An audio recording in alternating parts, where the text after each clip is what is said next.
Hello trainers, and welcome to another episode of Pokéology, a show where each week I talk to you about the biology of Pokemon based on the research that I have found. My name is Professor SACCHARUM, and this week I'm going to talk to you about the kicking fiend Hitmonlee.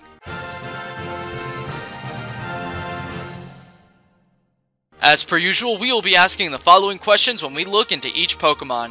What does it look like? What does it eat? How does it survive? What makes it special? Where do I find it? And how do I train it? So let's put our best foot forward and start off with what Hitmonlee looks like. Hitmonlee is a bipedal humanoid Pokemon that is primarily brown with an elliptical torso. It has two eyes with a black lining surrounding them. I have a theory that this lining may be a muscle to help Hitmonlee keep itself focused on its opponent in battle, which would explain why Hitmonlee is able to learn the move Mind Reader. Now let's take a quick look at its arms. Notice how its arms are muscular as well, even though Hitmonlee are primarily known for their kicking ability. This could be to help Hitmonlee keep its agility and mobility. Moving down the arm, we can see that there is something that looks like sports tape connecting the hand to the rest of its arm. But speaking of hand, Hitmonlee only has two fingers and a thumb on each hand. Now let's take a look at Hitmonlee's most famous feature, his legs. Just looking at them, they don't seem like much, but in fact the design of these legs are much like that of a spring, in that they're able to double in length and come back to regular size. Now let's move to Hitmonlee's feet, which are brown color and have 3 clawed toes. But the interesting part here is the yellow joints. There are 2 on each side and 1 on the bottom of his foot. The 2 on the side work much in the same as a human foot, in which it allows Hitmonlee to flex his foot up and down. But the one on the bottom has me curious. If we take a look at this picture, we can kinda see that it protrudes out, making me think of a few things. I have a theory that Hitmonlee has that to do one of, if not more than a few things. First and most likely is to help keep itself balanced while it sends out a massive amount of kicks. And secondly, which is kind of a stretch, is that Hitmonlee has this to help itself make better turns in place while kicking.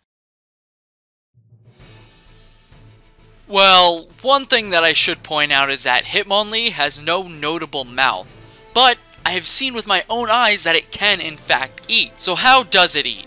Well, I have a theory that Hitmonlee has an incredibly small mouth that it can only use to break down food. Either that, or it filter feeds through its eyes, which, that's ridiculous. Now to answer what does it eat? Well, Hitmonlee are capable of eating human food. However, the average Hitmonlee will only do so as a reward for doing well in battle. Normally while training and before battle, Hitmonlee will want to eat a meal that is high in protein or only eat specific Pokemon food that is made for fighting types.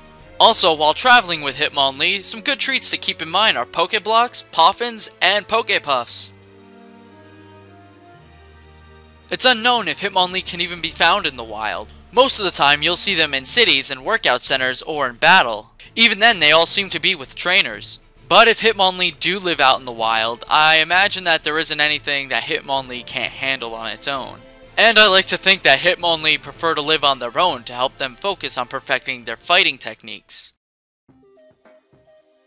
Surprisingly enough, Hitmonlee and the rest of the Hitmon line are all male. There are no recorded female counterparts to the Hitmon line, which forces Hitmonlee and the rest of its family to breed with other Pokemon in the human-shaped egg group. There's even a belief that the Hitmon line does not die from age or disease, and that all the Hitmon family members live for eternity. But that theory kind of died out once the pre-evolution Tyrogue was discovered. But for more information on Hitmonlee, let's check out some of his Pokedex entries. Hitmonlee's legs freely contract and stretch. Using these spring-like legs, it bowls over foes with devastating kicks. After battle, it rubs down its legs and loosens the muscles to overcome fatigue. The legs freely contract and stretch. The stretchy legs allow it to hit a distant foe with a rising kick. When in a hurry, its legs lengthen progressively. It runs smoothly with extra long loping strides. This amazing Pokemon has an awesome sense of balance. It can kick in succession from any position. If it starts kicking repeatedly, both legs will stretch even longer to strike a fleeing foe. Its legs can stretch double. First-time foes are startled by its extensible reach. Like I said, I've never seen a Hitmonlee in the wild before. But if you do encounter one out in the wild, please don't disturb it while it's training. Hitmonlee tend to get very angry and aggressive when their training regimen is interrupted. However, if you want a Hitmonlee of your own, I know that the Fighting Dojo in Kanto's Saffron City will give you one if you defeat all of their trainers. However, if you can't get to Kanto, you have a couple more options. If you can get your hands on a Tyrogue and level it up to 20 and make sure that its attack stat is better than its defense, it will be able to evolve into Hitmonlee. If you want a Tyrogue of your own, you can find one in the following places: Sinnoh's Route 208 and 211 with the Poke Radar, Univa's Route 10 in Swarms, and in Johto, if you go to Mount Mordor and defeat a man who calls himself the Karate King, he may give you a Tyrogue. Gotta be smart, gotta be strong, gotta keep moving! It's time to learn how to train up your Hitmonlee!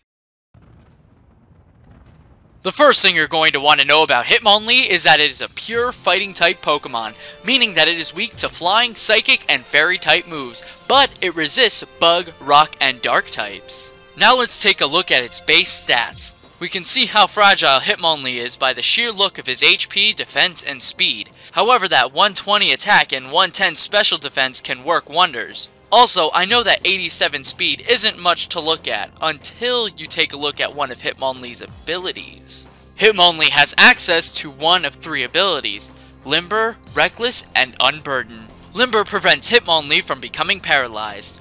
Reckless increases the power of recoil damage moves by 20%. And Unburden doubles Hitmonlee's speed when a held item is consumed. Unburden would be the best way for Hitmonlee to utilize its so-so speed stat, but I have a set that I will share that can give use to Limber as well. So for the first set, you're going to want a Hitmonlee with a careful nature and the ability Limber. Give it the Assault Vest item to hold and spread the EVs, 252 speed, 200 special defense, and 56 attack.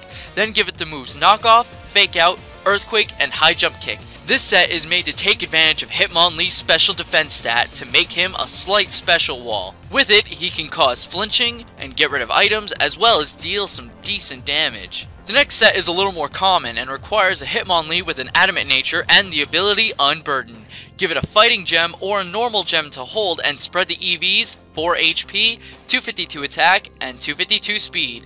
Then give it the move Stone Edge, either close combat or high jump kick, either Mach Punch or Fake Out, and either Return or Earthquake. This set allows Hitmonlee to activate its ability in the first turn it is out with a priority move. Then the boost in speed can help Hitmonlee sweep with the other moves. And there you have it, Hitmonlee, the kicking fee. What the? Well, that's my show for this week. Remember, if you like this video, to give it a thumbs up and to subscribe to the channel for next week's Pokemon. Also, don't forget to leave your friend code and a suggestion for a Pokemon you'd like to see on the show in the comment section below. By doing that, you enter yourself in the SACCHARUM raffle, where you have the chance to win the Pokemon discussed in this week's episode. Last week I raffled off Psyduck, and here are the names of our winners. Congratulations! Don't forget to send me an email, which you can find in the description below. Thank you so much for watching. Again, my name is Professor SACCHARUM, and please join me next week for another flare-feathered episode of Pokéology. See you next time.